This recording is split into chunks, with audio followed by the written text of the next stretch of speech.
Sister Jane, ladies and gentlemen, good evening. First of all, thank you, Professor Habib, for that very generous introduction. Also, thanks to Michelle Corbeil-Sperduti and Teresa Haas for the very efficient arrangements you've made for this event and for the gracious way in which you've done that to make it a real pleasure for the speaker. It's also a great honor for me, ladies and gentlemen, to be speaking tonight at the Pell Center, named for Senator Claiborne Pell, because he was chairman of the Senate Foreign Relations Committee when my name was sent by the President to the Senate for confirmation as ambassador to the Dominican Republic. I'm grateful to him and to his colleagues for their faith and confidence in approving that nomination.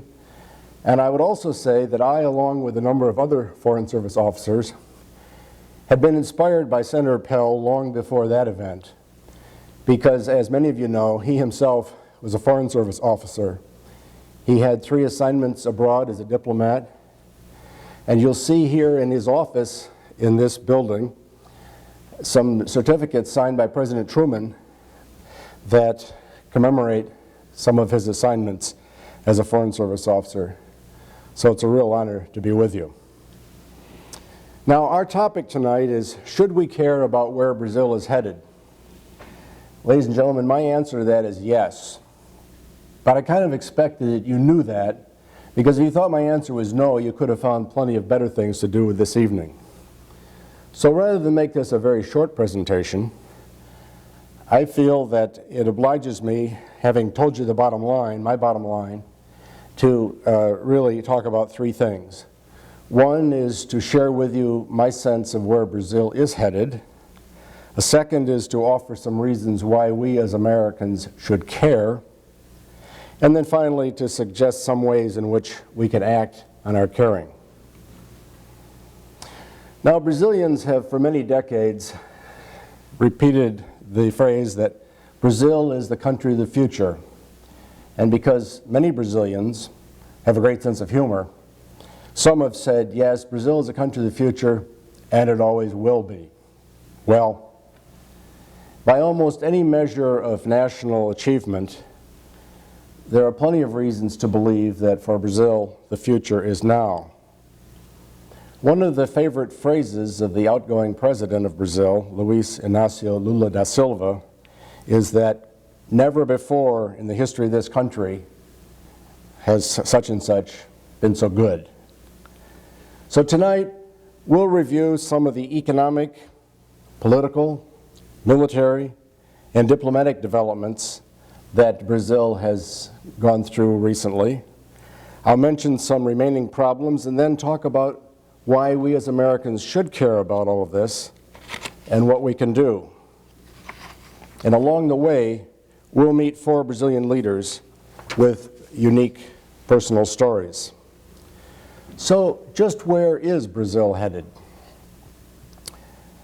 Many people start with the economy, and I will, because the economy has done very well recently. On this graph, you see in blue bars the rates of economic growth over a recent period. And in fact, in the last few years, the growth of Brazil's economy has been truly positive and very, very much so. In the year 2007, the economy grew at more than 6%. 2008, it was over 5%. And like the rest of the world, the Brazilian economy declined in 2009 because of the international financial crisis, but the decline was very slight. It was just 0.2%. Brazil came to the international financial crisis later and emerged from it sooner than most countries because it was well positioned by virtue of very good economic policies, very strong foreign exchange reserves, and in fact, this year, in 2010, the economy is projected to grow at a rate of 7.5%.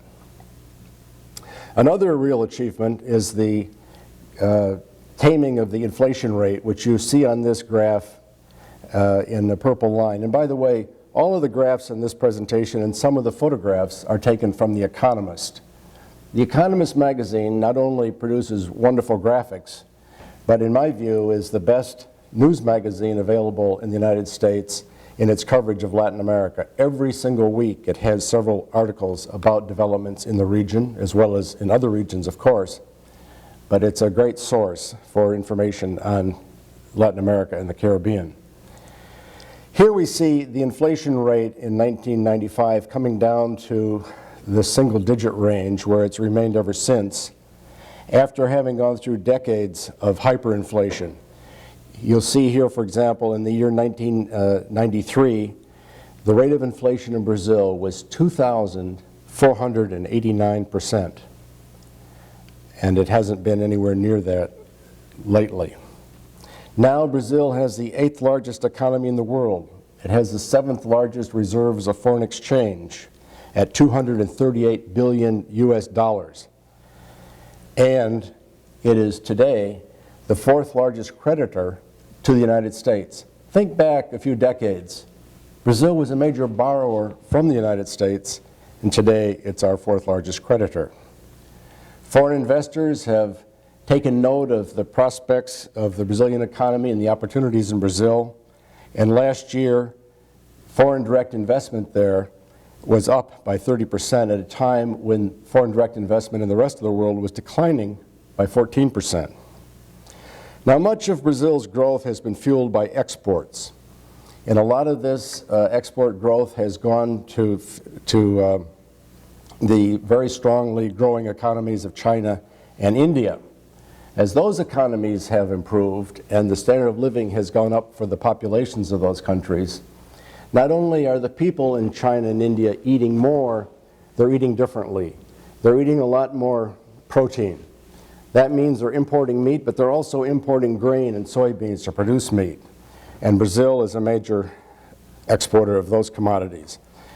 China has replaced the United States as Brazil's largest trading partner, and it has overtaken the United States as the principal exporter in the world of soybeans and of beef. Here you see some examples of other commodities, well, those commodities as well as other commodities, and you see what a big factor the Brazilian exports are in the world market. In the case of orange juice, more than 80% of all orange juice traded internationally comes from Brazil. The figures for sugar and soybeans and on are also very, very strong, as you can see from the graphic. Here, though, you see that Brazil has only begun to tap its full agricultural potential, whereas all of the countries shown here have land that could be used for further agricultural production. No country has a multiple of its current usage yet to be employed in agricultural production. So the future prospects for this industry to grow are, of course, very, very strong. But not all of the Brazilian exports are high-tech. Or, excuse me, not all of the Brazilian exports are agricultural. Some are high-tech, some are other commodities, and I'll talk about that a little bit. Here we see some export production, which is part of the commodity boom with coal and iron ore and other minerals being exported to Asia as well as other parts of the world.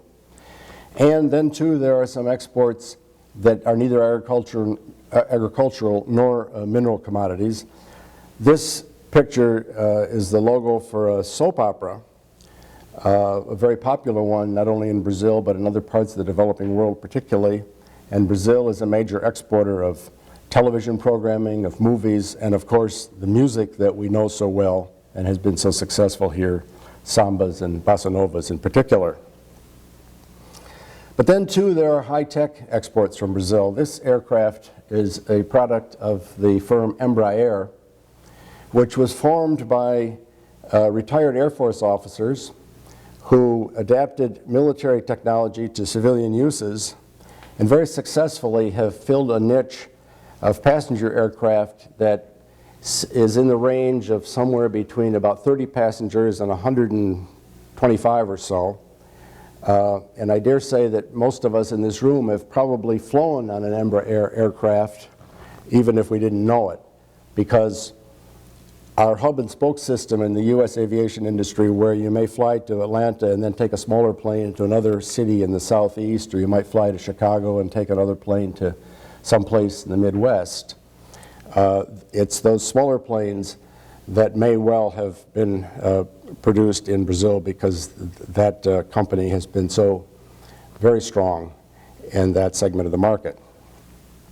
Then too, there is a very big development recently in the Brazilian economy, which is the discovery of massive petroleum reserves in the so-called Santos Basin just off the coast of Rio de Janeiro. These discoveries are the largest discoveries of petroleum in the Western Hemisphere anywhere during the last 30 years, and they place Brazil among the top 10 countries in the world in terms of their petroleum reserves.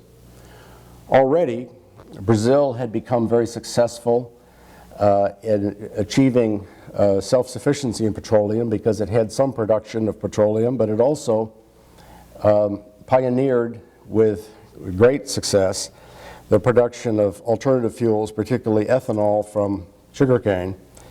And so that at the moment, Brazil is self-sufficient in petroleum. But soon, once these reserves, the newly discovered reserves, are brought online, Brazil will become a major exporter of petroleum.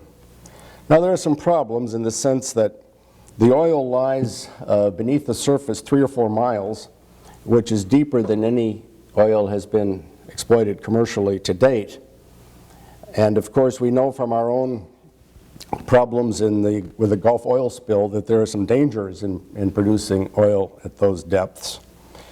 But the industry seems to have full faith that it will be possible commercially for Brazil to tap into these resources. There's about a mile of water beneath the surface and 2 or 3 miles of salt layer and other geological formations before one reaches the oil. But there's a lot of confidence that it's going to be possible to develop that. Now, these economic developments have been made possible by a period of stable and effective government, which is democratic and has enabled economic success now for the last 16 years. Contrast this with a period before that, in which from 1964 until the mid-1980s, Brazil was governed by a series of military juntas which came to office initially in response to Marxist guerrilla activity and other difficulties, and of course was a pattern that was replicated by many of Brazil's neighbors around South America. But in the last 16 years, there have been 2 presidents who each have had 2 terms and great success. The man on the left, Fernando Henrique Cardoso, began his professional career as a sociologist at the University of São Paulo. He came to great prominence because he, along with some other Latin American scholars, developed a series of studies that led to so-called dependency theory. Dependency theory, in their view, said that the commodities and other goods that the developing countries like Brazil were exporting were losing value in the international market at a time when the things that those countries wanted to buy from the industrialized world were increasing in price, so that those countries were suffering from a squeeze, being coerced by the industrialized countries. And this dependency was unacceptable. Their prescription was to institute policies such as import substitution, where they would try to produce everything or as much as possible in their own country and not be subject to the vagaries of the international economy. Now, in more recent years, that set of theories has come under some real criticism, in part because not everyone can agree on even the facts of what was happening, much less the reasons for it. But before that development had gone forward, Cardoso lost his job as a professor at the University of São Paulo because the military government thought that he and some other scholars were unreliable. They also looked at their past and saw some political activities that they thought were unacceptable, and so they prohibited Cardoso from being a professor at the University of São Paulo, or for that matter, teaching any place else in Brazil. He took refuge in a think tank, and I got to know him as an officer in the U.S. Consulate General in Sao Paulo, because we were always looking for people across the political spectrum who were well informed and knowledgeable about what was happening, so that we could get their insights and report those insights back to Washington and try our best to get a good handle on what was going on in the country. During that period, he contacted me one day and said that he'd been offered a visiting professorship in the United States, and that was fine, except when he went to the consulate to get a visa, he was told that he was ineligible for a visa because his name appeared on a watch list of people who had advocated the violent overthrow of their government. He asked what could be done. Well, I was able to draft a request for a waiver, and we in fact got him a visa, and so he came to the U.S., and then during that period he also had positions as an exile in Chile and in France. And only in the 1980s, as the military era was winding down, did he come back to Brazil. But then he entered politics. He was elected a senator. He then became finance minister back during the early 1990s, and he was more responsible than any other individual for the success of taming inflation that you see in this purple line on the chart. He brought those terrible rates of inflation down to manageable rates, where they've remained ever since. He then himself was elected president and served for 8 years, a period during which a lot of poor people were brought into the formal economy, millions of them, and perhaps as interesting as anything given his previous work, he instituted economic policies to open the Brazilian economy to the international market. He lowered tariff barriers and other trade barriers. He welcomed foreign investment. And in fact, I guess you could say that by almost any measure of economic policy, he repudiated the very prescriptions of dependency theory that he had advocated in an earlier era, but he is responsible, along with his successor, for the very strong progress that we've already talked about. His successor, the man on the right, Lula, and Lula, by the way, is just a nickname for Luis. His full name, of course, is Luis Inácio Lula da Silva. Brazilians love to refer to their leaders with nicknames or initials, and so everyone talks about their president as Lula, including headlines in the newspaper. He could hardly have had a different background than Cardoso in terms of his educational upbringing. He was raised in the dirt-poor area of the Northeast in a rural setting. He was the 7th child of his parents. While he was in Utero, his father left the family to go south to seek better economic opportunities as a longshoreman in Santos, the port city of Sao Paulo. And it was only when he was 5 years old that Lula met his father for the first time. Lula completed 4 years of formal education. By the time he was 7, he was out in the streets selling peanuts and oranges and trying to help the family along with that economic contribution. His mother never learned to read and write. And here's a man with 4 years of education who now has presided quite successfully over the 8th largest economy in the world. When he was still a boy, his mother took the family south, as so many people from the Northeast had, to seek better opportunities in the more advanced economy in the region around Sao Paulo, the industrial and financial center. And he found his way into a factory job as a metal worker in the automotive industry and got active in the metal workers union. He rose to the ranks of the union until he became its leader. And then he served 1 term in Congress and ran 4 times for president. His party, the Workers' Party, had never before held the presidency. And he wore a little lapel pin with a red star on it because the ideology of his party was Marxist. And it was because of that as his rank in the polls went up, as he was running eventually successfully, his climb in the polls was replicated by decline in the value of the Brazilian currency, the real, because people were afraid that his economic policies would be so radical as to destroy the Brazilian economy, to repudiate the Brazilian debt, and to bring about economic ruin. Well, just as Cardozo went from dependency theory to a very neoliberal economic policy, Lula has managed to make a transition from Marxist ideology to market capitalism. And there have been no defaults on the Brazilian debt. And Lula, has been so successful in combining a positive response to the demands of the international financial community with the requirements of his base, which is the poorest segment of the population, that he's leaving office soon with an approval rating of 80%. He's going to be succeeded by the woman pictured on this campaign poster with him, whose name in an anglicized pronunciation is Dilma Rousseff, who was one of 2 women who finished among the top 3 in the first round of the presidential election. This in a country that ranks below 109 others in the world with regard to female representation in the legislature. Dilma is the daughter of a Bulgarian immigrant and a Brazilian mother, and as a young woman she was active in a Marxist guerrilla group.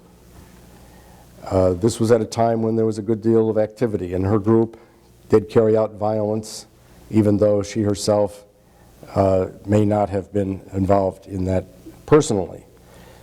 But when she was captured and arrested, the government prosecutor called her the Joan of Arc of the movement. She was imprisoned. She spent 3 years in prison, was tortured, and then when she was finally released, she found her way into the civil service. She rose through the ranks with an education in economics to the job of energy minister in the Lula administration, and then subsequently served as the presidential chief of staff. Until she was elected president in the runoff on the 31st of October, she had never been elected to public office. So she comes to lead this very large economy without that experience. Some say that she's going to be severely tested, but she's endeavoring to carry out a policy of continuity, which of course was successful finally in the election, because in a country that's doing as well as Brazil, you can be seen as a continuity candidate. That certainly doesn't hurt. She won in the low 50% range, just over 50%, comfortably, but certainly not Lula's 80%. But Lula himself campaigned for her as if he were campaigning for his own re-election. Now, if governance made the economic achievements possible, good economic performance has helped very much in a program of military modernization. It's provided the wherewithal for that. And 2 years ago, the Brazilian government issued its first ever national defense strategy. This defense strategy mentioned that Brazil had no external enemies. And for those of you who do military planning or have or even thought about it, you know that doing a defense strategy without a good sense of who your adversaries might be is a tall order. But Brazil is not exaggerating when its government says that they have no external enemies. In fact, Brazil has not had any conflicts with its neighbors since the Paraguayan War between 1865 and 1870. That makes Brazil pretty unique among countries of South America, most of which have had more recent conflicts. Brazil did send some troops to fight on the side of the Allies in Italy during World War II, 5,000 troops. But aside from those 2 examples, there have been no engagements with foreign forces. Today, Brazil has the largest armed forces in Latin America, and they are modernizing rapidly. One of the best examples of this modernization, one of the most vivid at least, is the Brazilian nuclear submarine program, which I've looked into quite carefully. And I find it interesting that it's hard to find the military justification for this really enormous investment that it requires to produce and deploy nuclear submarines. The Brazilian government has said there are two reasons why they need nuclear submarines. One is to protect the offshore oil platforms. Well, even if we all agree that the oil platforms are important, in fact vital to the success of the Brazilian economy, I haven't found anyone either in Brazil or elsewhere who thinks that nuclear submarines are a very cost-effective way for protecting oil platforms. You can do the job more efficiently with surface craft or with aircraft or some combination of the two, but basically that justification isn't very plausible. The other justification that's been cited is that Brazil needs nuclear submarines with their stealthy characteristics and their ability to travel rapidly and travel long distances because Brazil has a very large exclusive economic zone. And when you look at the map of Brazil and see the large coast and realize that the exclusive economic zone goes 200 miles out to sea from the coast, that is a lot of water. So that rationale is a little bit more plausible. But I think on balance, there may be another reason beyond military strategy why Brazil wants a nuclear submarine program. And that's really what we usually associate with grand strategy, the considerations of politics, technology, prestige, and the geostrategic approach to overall national policy. Brazil for many, many years has aspired to having a seat on the UN Security Council, a permanent seat on the Security Council. And as you may know, there has been discussion over the past years of expanding the Security Council to make it better reflect the world that's evolved since the UN was formed in the mid-1940s. So Brazil has said in the past that it is the logical candidate from Latin America to have a permanent seat. It has the largest territory, the largest population, the largest economy, and now, if it can also say that it has the most professional and well-equipped armed forces in Latin America, that's one more box to be checked. And it doesn't escape attention that at the moment, the 5 permanent members of the Security Council, the United States, Russia, China, France, and Great Britain, all have nuclear submarines. And India, which aspires also to one of the new seats, has a nuclear submarine program. So Brazil is able, once it achieves this milestone, to say that's one more reason why it should be selected. Now, there are other countries in Latin America, namely Argentina, Chile, and Mexico, who have said that they don't think that Brazil should have the seat. In fact, they aren't making the case that they should, but they are saying that maybe if there's another seat for Latin America, that it should be rotated among a certain number of countries in Latin America. And so far, there is no consensus within the region. And the United States' position on this has been that while we support the candidacies of Japan and India, that we would like to see what the Latin Americans decide before taking a position on which country in Latin America should have the seat. Now, there's another aspect to this nuclear submarine program worthy of mention, and that is it's analogous to the effort by President Theodore Roosevelt a century ago to send a great white fleet around the world. And that great white fleet heralded the arrival on the scene of a new power with the economic and technological prowess to deploy such a fleet. And certainly that will be the case with Brazil when Brazil starts deploying nuclear submarines.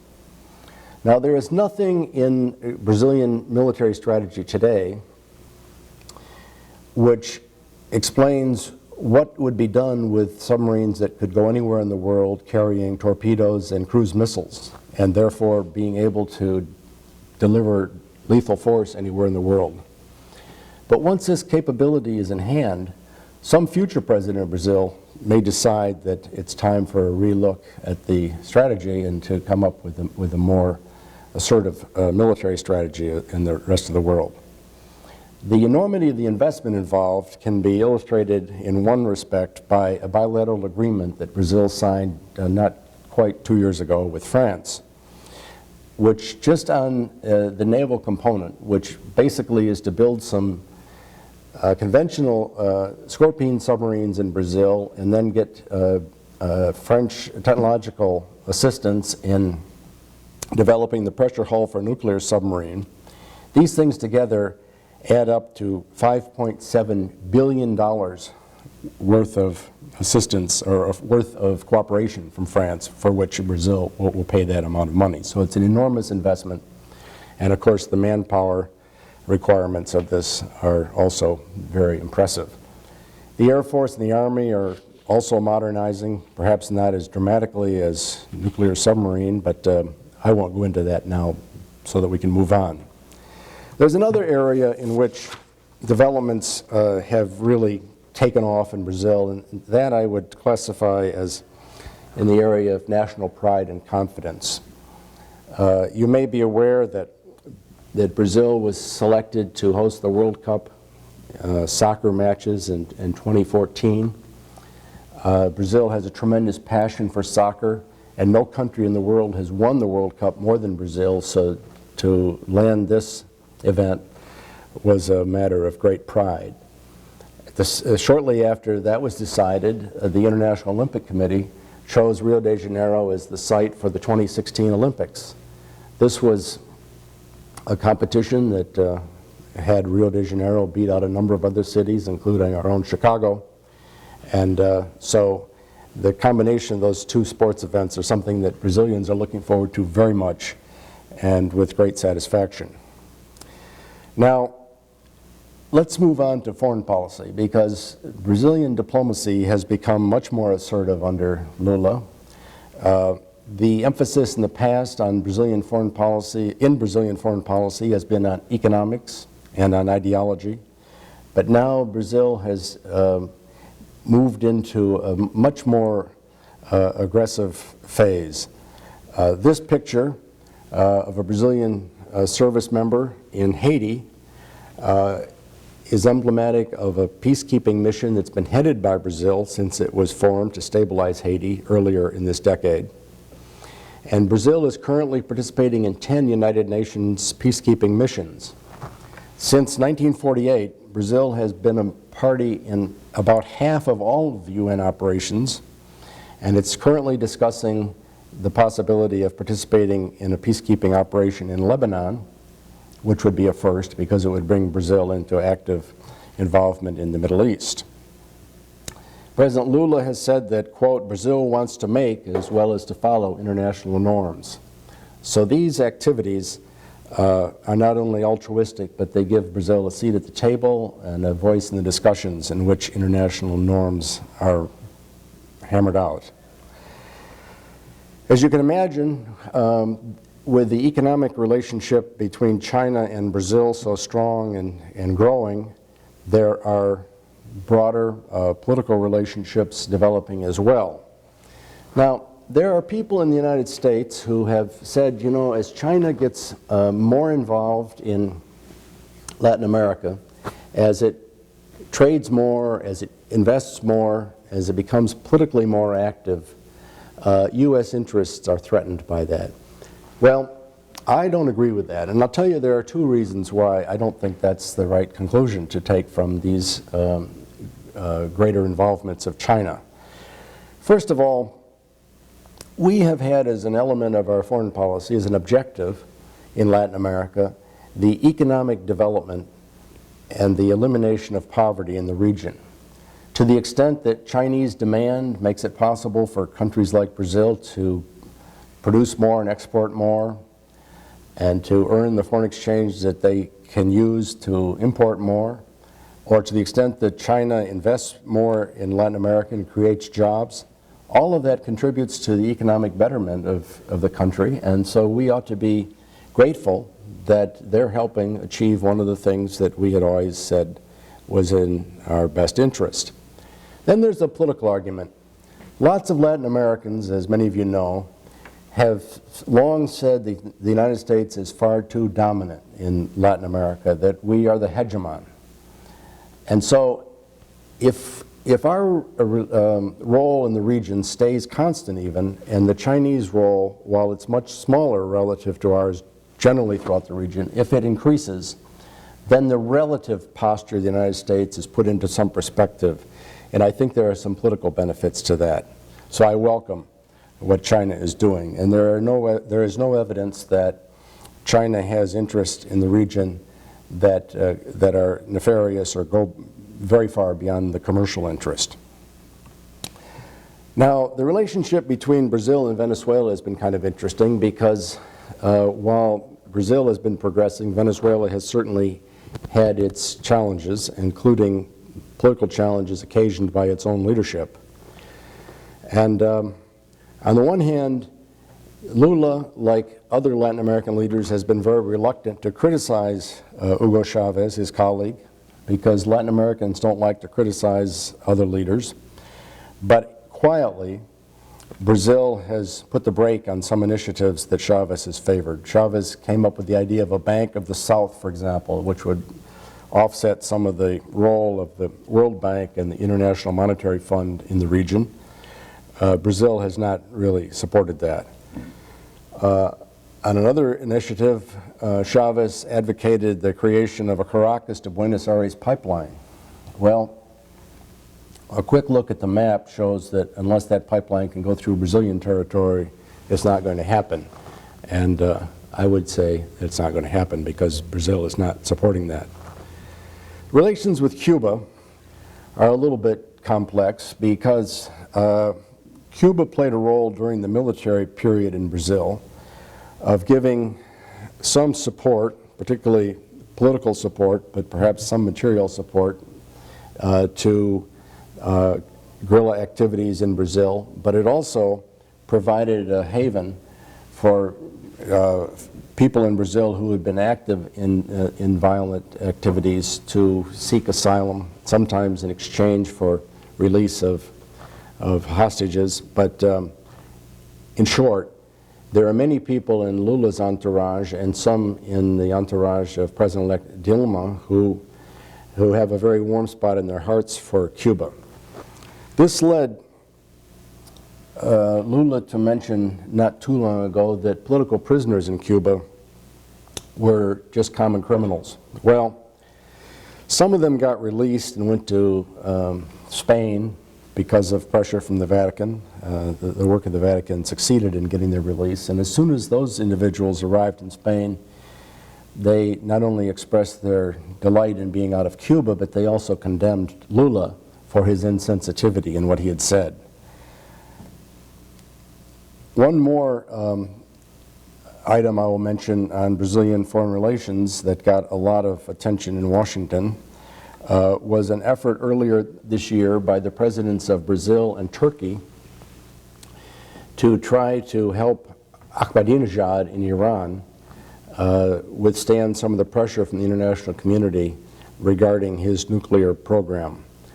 They said that these gentlemen went to Tehran and said to Ahmadinejad, if you'd like to export spent fuel to Turkey for reprocessing, we would welcome that. And they did this at a time when the UN Security Council was about to consider a change in the economic sanctions against Iran to toughen those sanctions and bring greater pressure on Iran to cooperate on nuclear developments. Well, their timing was terrible because by the time they did this, the international leaders in the Security Council, including China and Russia, which had been reluctant partners earlier, had decided that the time had come for Iran to get tougher sanctions. And so they did not succeed in helping Ahmadinejad, but they did succeed in causing a lot of consternation in Europe and in Washington, where their ploy was seen as really unhelpful to a good outcome. Shortly after that, Lula made a public proposal to offer asylum to Sakine Ashtiani, the woman you've read about who was sentenced to being stoned to death in Iran for alleged adultery. He said that if she could come to Brazil, Brazil would open its arms, and his friend Ahmadinejad repaid his earlier favor by saying publicly that Lula didn't understand, and that was that. There was nothing that could be done to further that proposal. Some of these things have caused not only some debate within Brazil, but also some international commentary.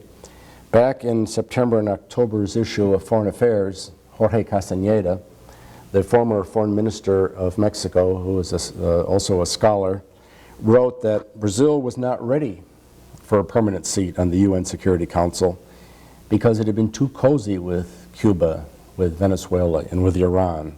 It hadn't questioned the jailing of political opponents or the crackdown of journalists or electoral fraud in those countries, and so therefore it didn't have the moral credentials to be a permanent member of the Security Council. Now, how about relations between Brazil and the United States? Well, as befits two large democracies with a strong economic relationship with one another, the relationship is generally very correct and positive.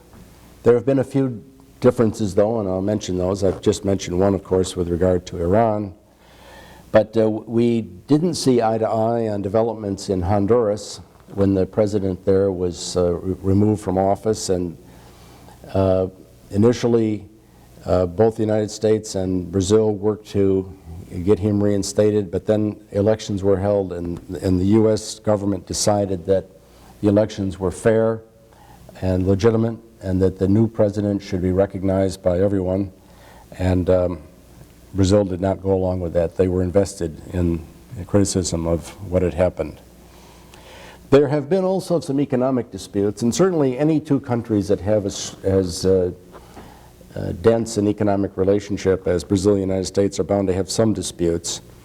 One occurred over the subject of subsidies to U.S. cotton production, where the Brazilians took us to court, so to speak. They opened an action in the in the World Trade Organization, protesting the subsidies. The World Trade Organization, after due consideration, decided that Brazil had a point and authorized Brazil to retaliate.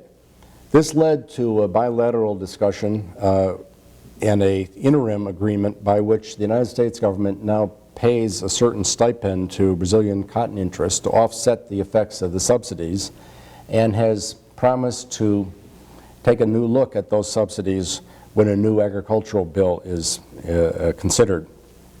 More recently, Brazil was one of the first governments to protest the action of the U.S. Federal Reserve Board just recently to buy billions of dollars of government bonds and to help foment economic growth in the U.S. economy. Other countries joined in the criticism of the U.S. action, but noteworthy is the fact that Brazil was among the first to raise that issue, and that might not have happened in an earlier era. Now, there are some problems in Brazil, and I think it's worth mentioning them, and I'll go through some with you. For one thing, much as the economy of Brazil is doing very, very well, there are people who worry that it's far too dependent upon commodity exports, that commodity prices have been strong and that Brazil has done very well as long as those prices were strong, but history shows that they won't stay strong forever, and that maybe this very success contains the seeds of its own reversal. So that's a concern. Another concern is urban violence. This violence in certain of the major cities of Brazil has been fueled by drugs and other crime. Rio de Janeiro has a murder rate so high that there were 9 times as many murders in Rio de Janeiro last year as in New York City. The director of this, the former director of this center, Peter Leota, Dr. Leota, has done some work on failed cities, and Rio de Janeiro is among his prominent cases. The picture you see here depicts a recent event in which drug traffickers shot down a police helicopter in Rio de Janeiro just 2 weeks after the city had been chosen to host the 2016 Olympics. So it led some people to wonder whether that decision by the Olympic Committee was wise. Well, Brazilians are concerned about this. They've already begun some work to bring greater peace to major cities. Rio is having some success with community policing, with a presence in the poorer favelas of police on a 24/7 basis. And there's an examination now whether there's synergy between the lessons that have been learned by Brazilian forces in peacekeeping operations abroad, on the one hand, and application of those lessons in cities like Rio de Janeiro. Now, another set of issues you've undoubtedly heard about has to do with the environment. What you see here is a depiction of the Amazon basin, which contains the largest tropical rainforest and one of the largest reserves of fresh water in the world, and the largest concentration of biodiversity. Brazil has also, though, had great success with producing renewable fuel in the form of ethanol from sugar. But on balance, Brazil is ranked as the 4th largest emitter in the world of carbon from deforestation in the Amazon basin. This deforestation has come about by the interests of people in clearing land for agricultural production, and that has become the focus of a lot of controversy. In this picture, which is the only one in the series that I took myself, we see the port of Santarém in the Amazon, in which Cargill, the international agribusiness giant, has built a plant to take soybeans produced in the Amazon region and load them using that conveyor belt that goes off to the left in the picture on ocean-going ships that are able, because of the size of the Amazon, to come way inland from the coast and to export those soybeans to the rest of the world. Well, Greenpeace, the environmental activist group, has said that soybeans are the main cause of deforestation in the Amazon region. You've probably heard, too, that another cause is clearing of land for pasture for beef production, but Greenpeace has made the case that soybeans are the culprit, and so they lobbied around the world to get this operation closed down. The pressure that came from Europe in particular caused the government in Brasilia to require a new environmental impact study, and this tension between developers on the one hand and environmentalists on the other is something that's been playing out in the courts, and I expect will be in and out of the courts for the foreseeable future. There is no person more prominently associated with environmental issues than this woman, Marina Silva, and she, in fact, was the woman who came in third in the first round of the presidential election.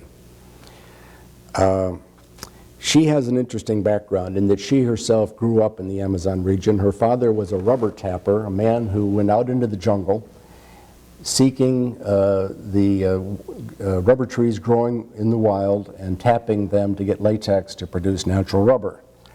She too worked as a tapper as a child, had other fairly menial jobs as a young person, completed her education later than most of us, but rose through the political process to become Minister of Environment in the Lula government, and she came in with 19% of the vote in the first round, one of the best showings of any Green Party candidate anywhere in the world.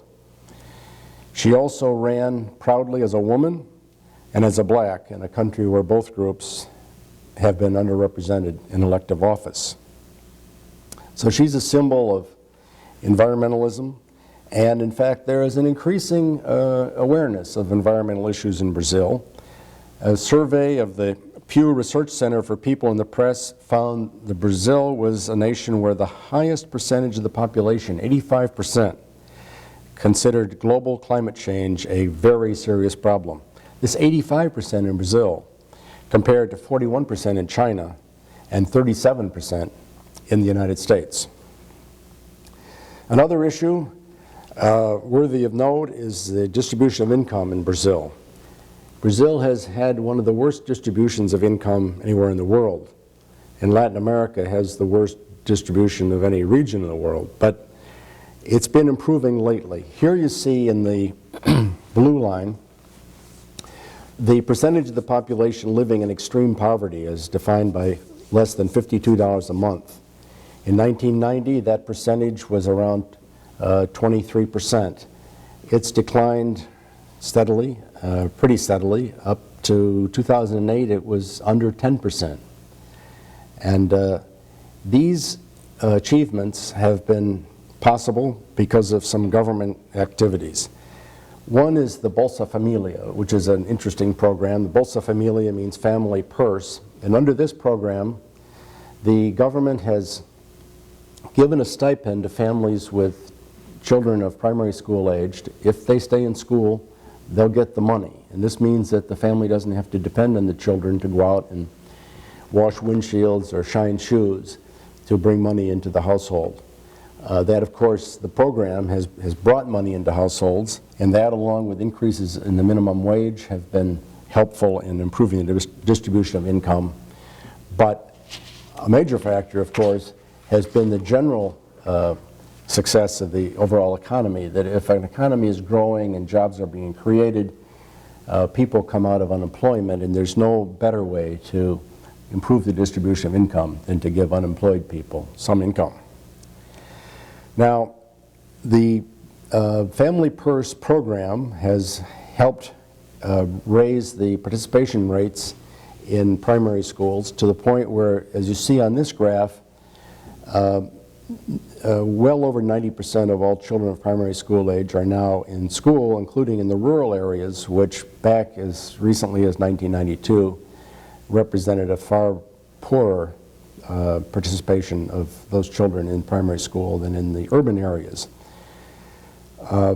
Unfortunately, even with these rates of participation, primary school programs are woefully underfunded.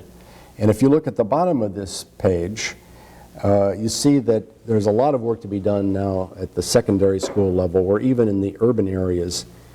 Fewer than 60% of the children of secondary school age are in school, and it's much worse, as you see, in the rural areas. Moving on, another problem that has to be mentioned is official corruption. Transparency International, a group which is highly respected and makes comparisons among a large number of countries, rates Brazil 69th in the world with regard to corruption. In other words, there are 68 countries with less corruption than Brazil. And an estimated 40% of the Brazilian economy is informal. That is to say, off the books, doesn't pay taxes, doesn't pay Social Security, doesn't have formal pension programs, and on and on. So there's much work to be done there. In a related way, bureaucracy is large and has grown a lot under Lula. Some say it's doubled as a proportion of the government spending has doubled as a proportion of the overall economy. And as a result of the large and inefficient bureaucracy, Brazil ranks 129th in the world with regard to the ease of doing business. There are also concerns about the role of the state in the economy.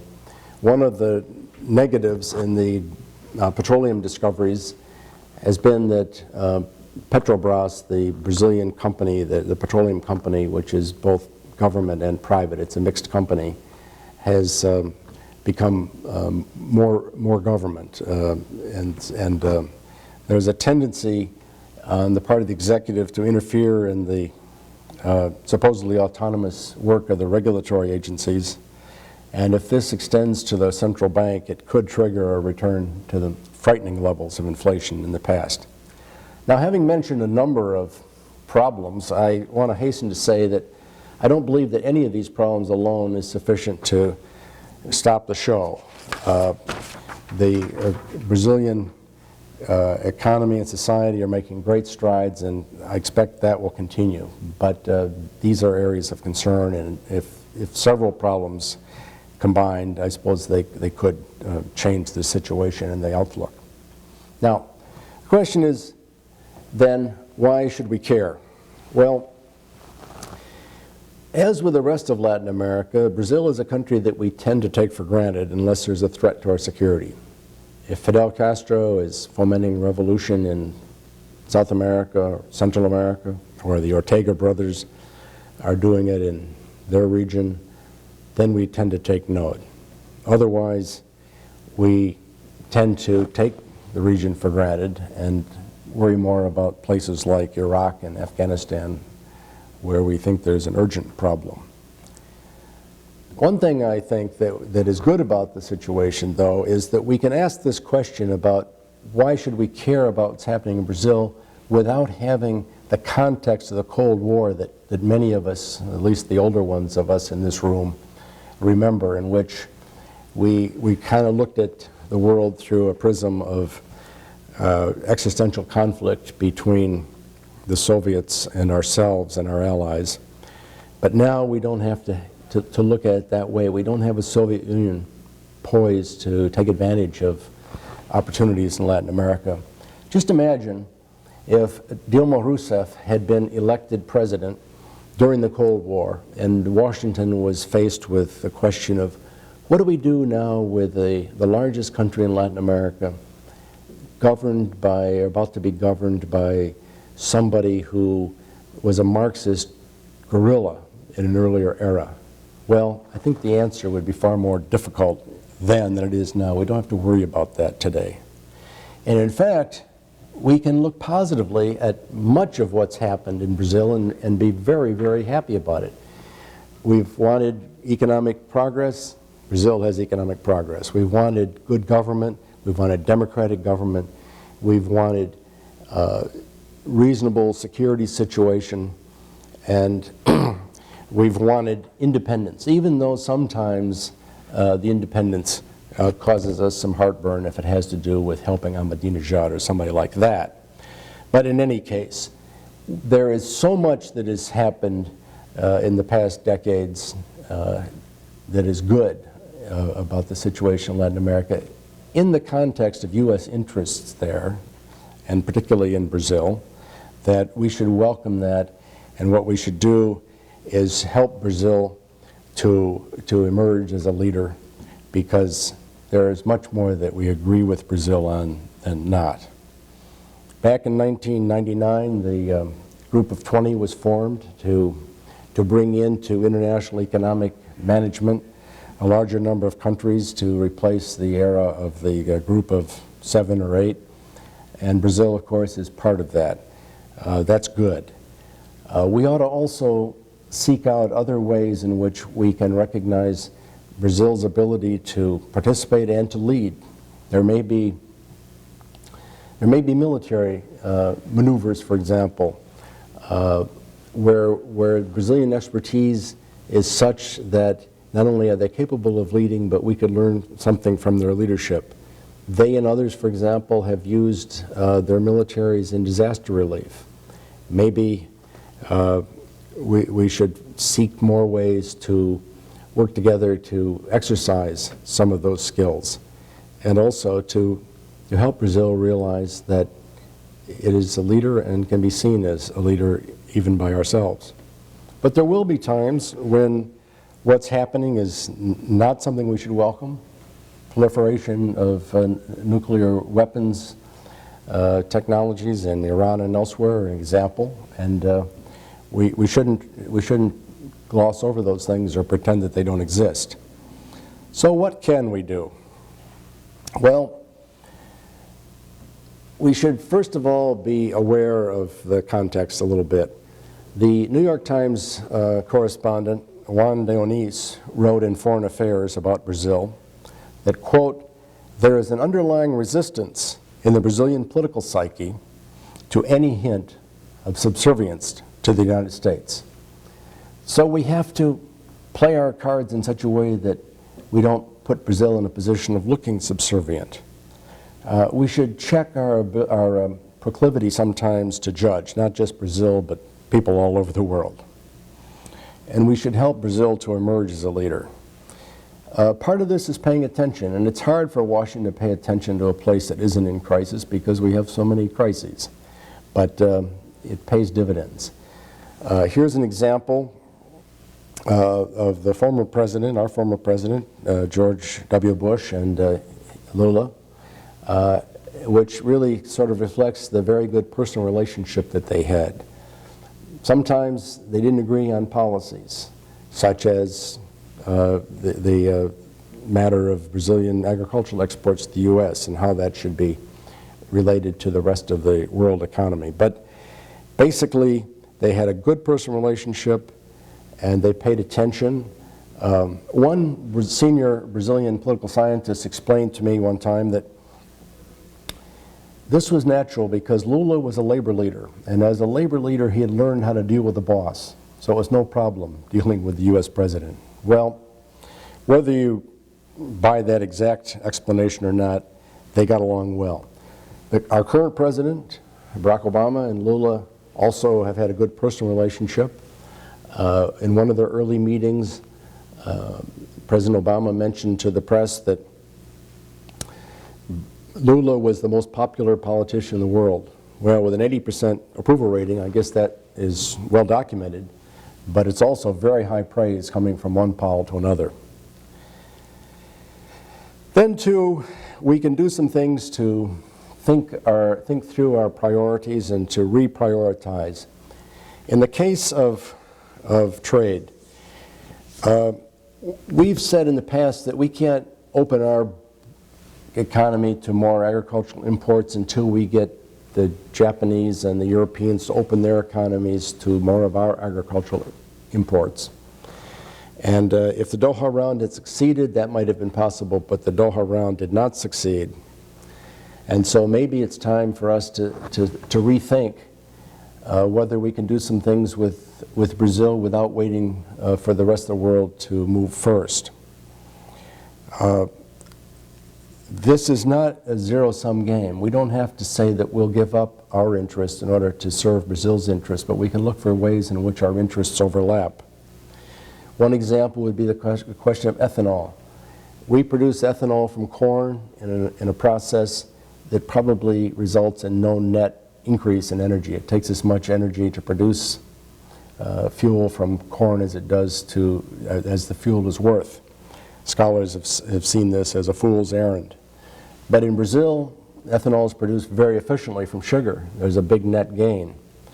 We could benefit from taking advantage of that ethanol, except that we have a 55-cent a gallon tax on imports of ethanol, which is sufficient to keep it from coming into the country.